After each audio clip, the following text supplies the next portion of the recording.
السلام عليكم ورحمة الله وبركاته، ازيكم يا حبايبي؟ عاملين ايه؟ يا رب تكونوا بخير وفي احسن حال يا رب. معاكم سلوى الصديق لفرش العرايس. قبل ما نبتدي الفيديو يا ريت نصلي على الحبيب المصطفى صلى الله عليه وسلم. اللهم صل وسلم وزد وبارك عليك يا حبيبي يا رسول الله.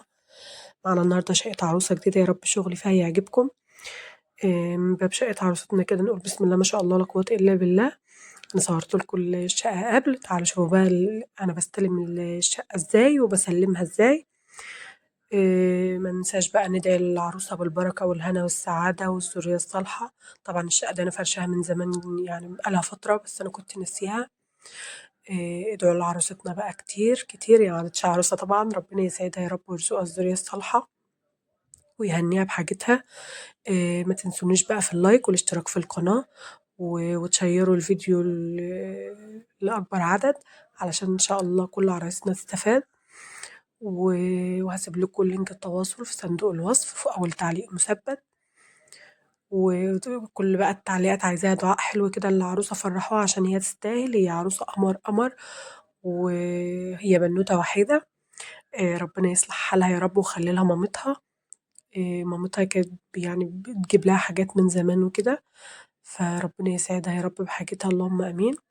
وتشكروا لي بقى مرات خالها القمر حبيبة قلبي، الجدعة الطيبة. ربنا يبارك لها في ولادها يا رب ويبارك لها في أحفادها اللهم آمين. تعالوا بقى نقول بسم الله ما شاء الله لا قوة إلا بالله ونشوف عملنا ايه في الشقة، وشوفوا بقى التغيير الجذري. اللهم بارك، بسم الله ما شاء الله لا قوة إلا بالله. من باب الشقة كده هنا الركنة كانت باللون الكشمير كده، بسم الله ما شاء الله. كان معاها الشاشة اللهم بارك. طبعا الستاير والسكات وكل حاجة لايقة مع بعضها ما شاء الله. أنا حطيت لها بس الكرسيين بتوع السفرة. هنا بقى الترابيزة كانت اتنين كده في بعض، وحطيت لها عليها الفازة والبونبونيرة ومبخرة ومناديل زي ما حضراتكم شايفين كده، بسم الله ما شاء الله لا قوة إلا بالله.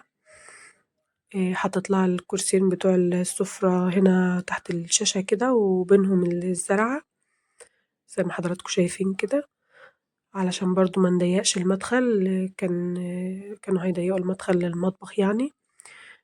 كان في ستارة كده بتفصل المطبخ والحمام وغرفة النوم.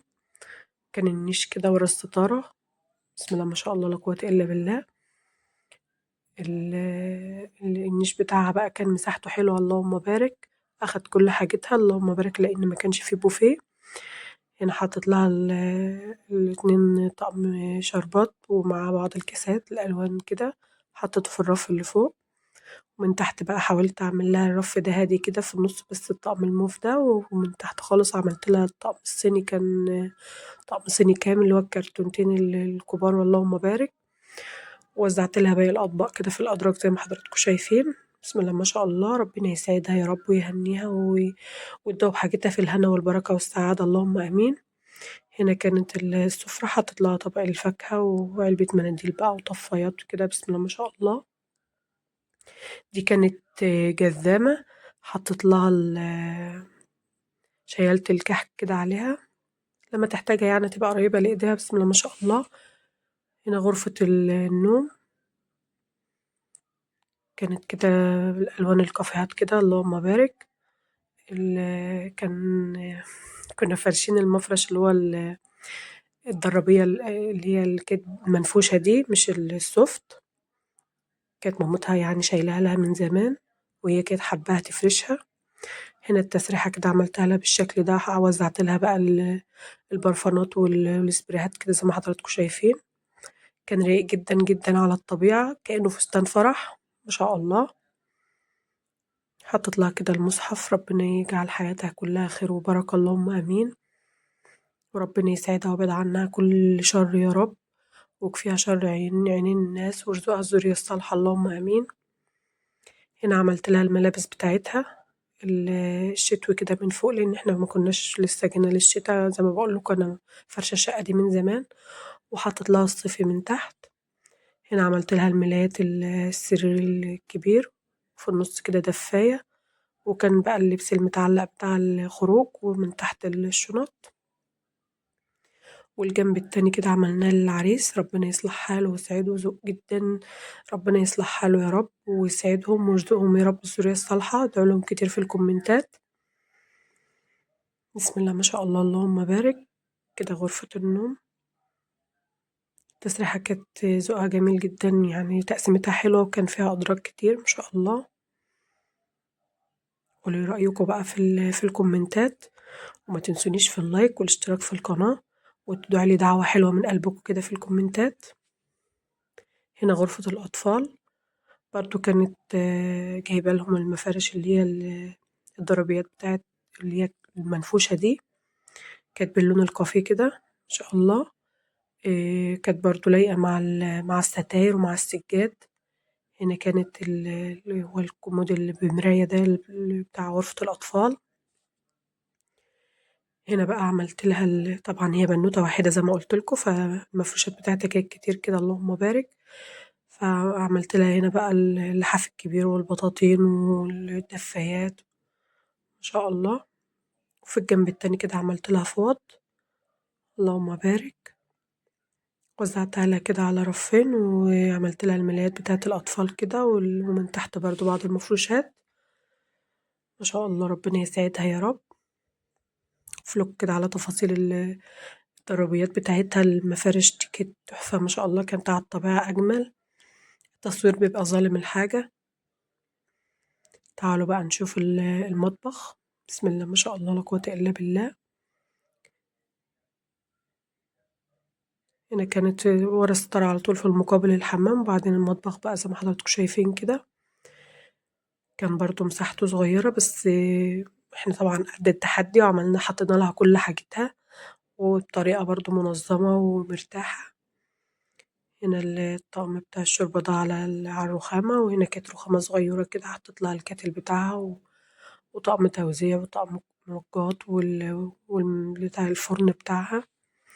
هنا الضرفة اللي هي فوق التلاجة عملتها لها بقى العلب التلاجة ومكنة الخبيز، يعني الحاجات اللي مش هتستعملها دايما، والرف اللي تحت كده العلب اللي هتستعملها قريبة مش عالية قوي.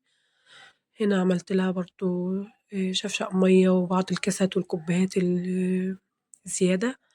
هنا الحلة الستيل الكبيرة وطقم حافظ الطعام.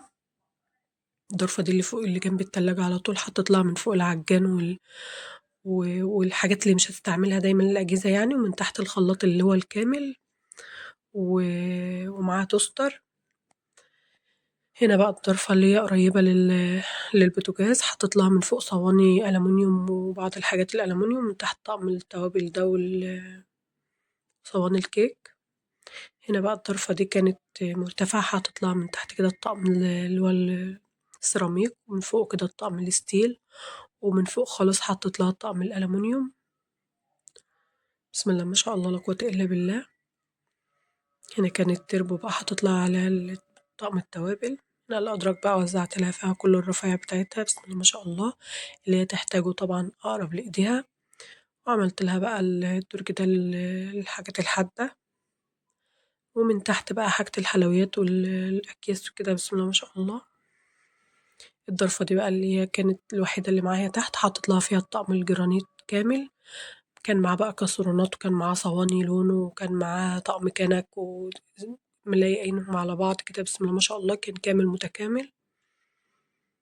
حط لها طقم صواني تقديم على الفرن بتاعها كده زي ما حضراتكم شايفين، وهنا طقم معالق لاستعمالها.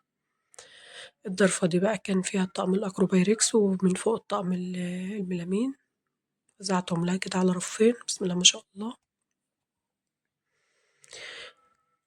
وحطينا لها الأطباق بتاعة الطقم الأكروبايركس دي في الرشاقة، فوق كده برضو طقم كوبايات بقى مية وشاي وشفشق، وهنا برضو زي ما حضراتكم شايفين كده حطيت لها استعمالها برضو مية وشاي والأطباق بتاعة الأكروبايركس استعملها.